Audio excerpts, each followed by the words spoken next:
Salut à tous, bienvenue dans cette vidéo, je vous souhaite déjà à tous un joyeux Noël et passez de bonnes fêtes, je vais le dire aujourd'hui et demain parce que je sais jamais quel jour c'est, soit le 24, soit le 25, bref, on n'est pas là pour ça, mais en tout cas, profitez bien de votre famille, etc, c'est vraiment le plus important et c'est sympa quand même que c'est un moment dans l'année où tout le monde a plus ou moins congé, tout le monde peut se voir, etc. Donc c'est toujours plaisir. Nous, ce qui nous intéresse bien évidemment, c'est les cryptos, donc on va parler de ça, on va parler beaucoup du Bitcoin, on va parler du AAV, qui a enfin breakout, hein les gars, hier je me faisais insulter, le AAV il va à zéro. Aujourd'hui, on prend quelques pourcentages et on casse une trendline, donc c'est plutôt bon signe. Et on ira voir aussi le Solana qui est à 115 $ et je vais vous montrer l'endroit où est-ce que on peut potentiellement en racheter si on a l'opportunité d'avoir ce point d'entrée là. Et puis voilà, sur ce, installez-vous confortablement. Bien évidemment, parlez de moi à toute votre famille. Comme ça, j'ai des gens qui me suivent encore plus et peut-être des gens qui seront traders aussi à l'avenir. Ça fait toujours plaisir. Et puis, je vous souhaite à tous un bon visionnage. On est parti. Crypto, million. Crypto, million. Crypto, million.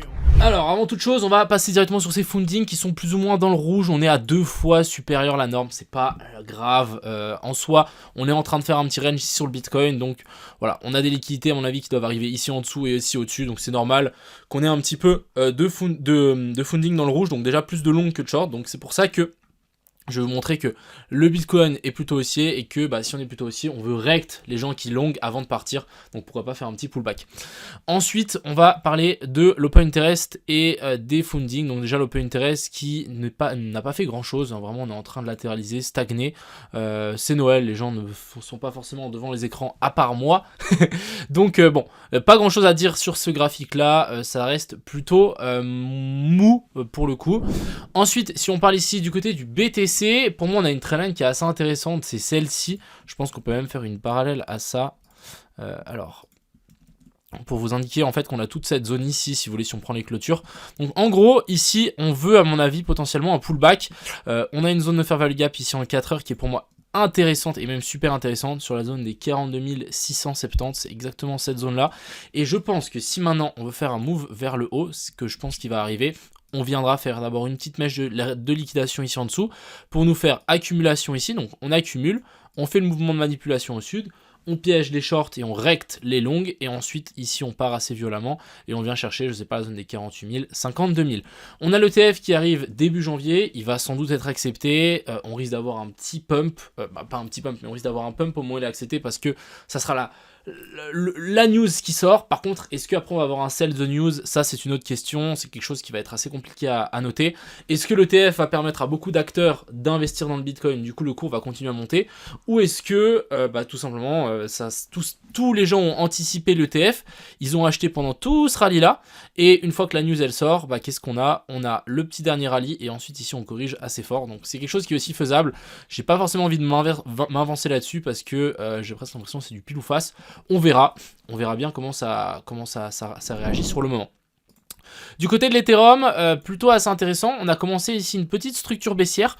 On est quand même venu faire ici un tout petit boss. Donc je rappelle qu'on est haussier, mais dans une petite structure baissière. Donc même chose que le Bitcoin, on voudrait voir pourquoi pas une petite chasse ici en dessous, s'appuyer sur le haut de cette trendline et ensuite vouloir s'envoler et repartir vers le haut. On a aussi, j'ai l'impression, une petite correction ici en A, B et puis C, et il nous manque la dernière petite vague vers le bas.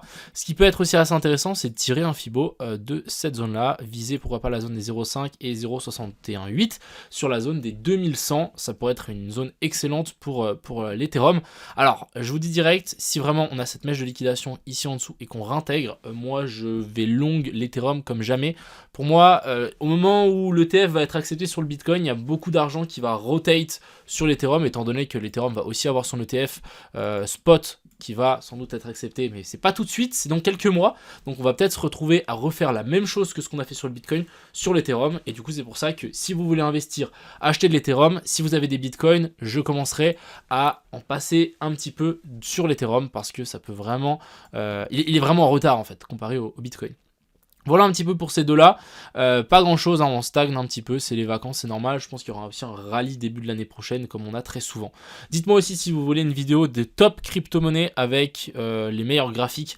Donc je sais qu'il y a des graphiques de fous furieux, on a le fil, on a le har, bref, il y a des graphiques qui sont fous. Et est-ce que vous voulez une vidéo top 10 où je vous montre les 10 meilleurs graphiques selon moi? Et voilà. Dites-moi. Ensuite, on va parler de Solana. Donc le Solana, il nous a fait quand même un rallye de fou furieux. J'ai retrouvé d'ailleurs, assez intéressant, j'ai retrouvé mes anciens tweets qui datent un petit peu, mais qui ont plutôt bien vieilli. J'avais partagé ça le 12 juin, comme quoi, bah pour moi, le bottom sur Ethereum était trouvé. On était venu chercher la zone OTE ici, sur la zone des 15 $, et j'avais dit, on y est enfin. Et j'avais reçu une vague de commentaires haineux en mode t'es nul, on va à zéro, machin. Donc j'ai un peu l'impression aussi que c'est au moment où tu te fais le plus insulter que bah t'as le plus raison. On a aussi l'exemple avec le AV, avec la charte que j'ai partagée hier. Il y a des gens qui m'ont dit ouais t'es nul, tu sers à rien, etc. Boum, on est reparti directement par rapport à mon analyse de hier. Donc j'ai l'impression que plus il y a de rageux, plus vous avez des commentaires haineux sur un graphique, plus il y a de chances qu'il passe. Alors que au moment où vous partagez une charte, il y a tout le monde qui est là, let's go, oui, il y a de fortes chances que ça passe pas. Enfin bref. Alors, qu'est-ce qu'on a sur le Solana? On a eu un magnifique rallye. Vraiment, on est parti de 20 $, on est presque à 120. Très bien. Personnellement, je pense qu'il peut encore monter. Simplement, moi, je vais tirer une zone de Fibo. Vous allez me dire c'est anodin, mais oui, je pense que ça fonctionne plutôt bien. On a une première zone sur la zone des 0,5 ici, sur la zone des 134. Et après, on a un petit tarif sur la zone des 160. Moi, ce que j'ai envie de voir, je m'en fous de où il peut aller. Je pense qu'il peut monter extrêmement haut. Moi, je veux voir un potentiel pullback sur toute cette zone-là. Donc, si on peut avoir un retour ici sur la zone des 80-80, nous faire un joli petit pullback jusqu'ici en dessous, on pourra avoir à mon avis une giga séance qui va se matérialiser avec une espèce de résistance qu'on a ici. Et là, je pense que ça va être notre moment de briller pour potentiellement en acheter, et je pense que le Solana viendra péter son ATH. On a beaucoup de fractales entre l'Ethereum en 2014 ou 2016, si je dis pas de bêtises, et le Solana actuellement, et il y a de fortes chances à mon avis que le Solana nous fasse la même chose. Donc c'est pour ça que si on revient vers la zone des 80, 60, 70, ça pourrait être excellent pour un potentiel achat. Donc simplement, on va mettre une alerte ici. Si on y revient un jour, tant mieux, on passera à l'achat. Sinon, moi j'ai toujours 2-3 Solana que je suis en train de hold. Ça me fume hein, parce que j'avais acheté des NFT sur Solana ici. Donc j'avais converti des Solana en quelques NFT et il me restait des miettes en fait sur mon wallet. Ces quelques miettes se sont transformées en 5000 balles. J'étais là en mode pourquoi j'ai 5000 balles sur ce compte. Enfin bref. Ensuite on va parler du AAV bien évidemment. Alors le AAV j'ai ma plus grosse position actuellement sur l'AAV. Je me fais rentrer mon père ce matin. Du coup qu'est-ce qu'on a? On a toujours ce boss, retour dans la zone OTE. On a eu du coup, alors je vais vous montrer quand même ce que j'ai partagé. Pour vous montrer, j'avais partagé ça, ouais, j'ai répondu à quelqu'un qui m'a dit MDR éclater la charte du AAV. Alors moi j'ai écrit la charte éclatée en question et j'ai partagé la charte. On était sur ces zones là, on était revenu chercher la petite zone de fair value gap en 1 heure. Magnifique, on a super bien rebondi par rapport à cette zone là. On voyait comme là ça a été extrêmement bien respecté la petite zone. On a rebondi à partir de là.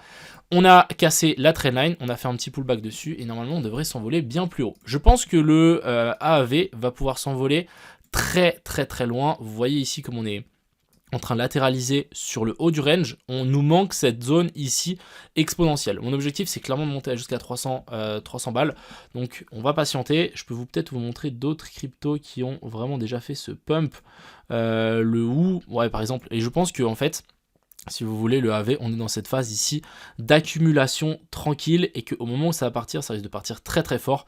Donc c'est pour ça qu'il faut être un petit peu patient quand on est dans ces zones un petit peu à l'horizontale et au moment où on prend de la puissance, on s'envole. On a eu la même chose sur le Mina, je peux vous montrer. Mina, alors on essaie toute cette zone un petit peu ici, chop et ensuite ici on a éclaté vers le haut, donc c'est très clean. Et c'est ce que j'attends sur le AV. Ensuite ici on a le DYDX. Alors, DYDX nous a fait aussi quelque chose de très intéressant, toujours en train de tenir cette zone ici de fair value gap en 4 heures. Pas de clôture à travers, donc très bon signe. On est là pour acheter. Et ensuite ici on est venu faire quoi? On est venu nous faire la petite touchette de la zone fair value gap en 1 heure si je dis pas de bêtises. Oui, petite zone ici. Vous voyez qu'on avait la petite zone de fair value gap qui avait été matérialisée ici. On est venu la toucher et droit derrière, qu'est-ce qu'on est venu faire? On est venu nous faire notre petit boss ici, donc là, clairement, pour moi, c'est un achat sur le DYDX. Pour moi, le bottom ici est trouvé et il y a de fortes chances qu'on peut-être on corrige un petit peu, mais ça risque de partir très fort. Donc, deuxième plus grosse position que j'ai du AAV et du DYDX. Ce qui est assez intéressant ici, c'est que on a pris notre temps, on est vraiment en train de faire là des plus bas, toujours plus haut, c'est en train de se compresser et on risque de nouveau repartir assez fort. Ici objectif pour le AAV, ça sera, pour le AAV, le DYDX, ça sera au moins la zone des 7 $. Donc on va patienter aussi encore une fois. Ensuite on a le audio, on avait parlé hier qu'on avait cette petite trendline, on l'a cassé, petit pullback, on risque de juste s'envoler. Encore une fois le audio est excellent et même très... Ah ouais, il y a quelqu'un qui m'a dit en commentaire qu'il fallait que j'arrête de dire le mot intéressant, donc très insane, voilà. Putain, mon vocabulaire est catastrophique. Alors, bah pour le moment, on a cassé cette zone-là, et je pense qu'on va pouvoir ici s'envoler. Audio, on devrait revenir ici vers la zone des 60 centimes, donc on est à 24 centimes, c'est presque un x3, comme le AV, très intéressant. J'ai encore dit le mot intéressant, désolé. Et ensuite ici, on a le SUI qui est en train de nous faire aussi, regardez, une clôture au-dessus du dernier plus haut. Donc on est bel et bien dans une tendance haussière qui a été notée. Et ici, qu'est-ce qu'on peut voir? On peut voir qu'on fait des sommets toujours plus hauts. Ok, c'est très bien, sauf que ici, on voit que les corrections sont toujours de plus en plus petites. Donc là, on a une grande correction, plus petite correction. Bon, là, on a une moyenne. Et là, on a une petite. Et là, on a encore une petite. Donc en fait, on commence à devenir... comment on appelle ça? À resserrer ces corrections jusqu'à partir à un moment où bah, les vendeurs se font prendre à l'envers et bah, on recte et on part assez violemment sur le haut. Donc vraiment le SUI pour moi c'est aussi une belle alternative. On est en train de faire cette zone ici d'accumulation verticale et au moment où ça va péter on risque de monter assez fort pour venir chercher directement ici la zone des 1.5 voire beaucoup plus haut. Donc le SUI aussi à surveiller. Voilà un petit peu ce que je voulais vous montrer. Ah ouais, peut-être on va juste parler du OP aussi. Donc le OP qui est venu nous faire un nouveau plus haut, un nouvel ATH. On avait un petit long à prendre hier quand même. Alors je vais vous montrer. On était venu s'appuyer dans la zone de Fair Value Gap en 12 heures. C'est ce que je vous ai dit d'ailleurs dans la vidéo. Et ensuite, bah, petite touchette et ensuite on est directement parti. Et vous allez me dire, ouais, le pump il est assez petit en fait. Mais en fait, les amplitudes ici sont folles. On est sur du 23%, donc c'est un truc de fou. Grosse amplitude. Là, ça sera assez intéressant. On est venu faire un nouveau plus haut de pourquoi pas venir nous faire un nouveau plus bas, Pourquoi pas venir chercher la zone OTE ici, voire la zone de Fair Value Gap qu'on a laissé juste ici en dessous. Ça pourrait nous donner une deuxième nouvelle entrée sur le OP. Voilà un petit peu ce que je voulais vous montrer aujourd'hui. Je trouve les charts très très intéressantes.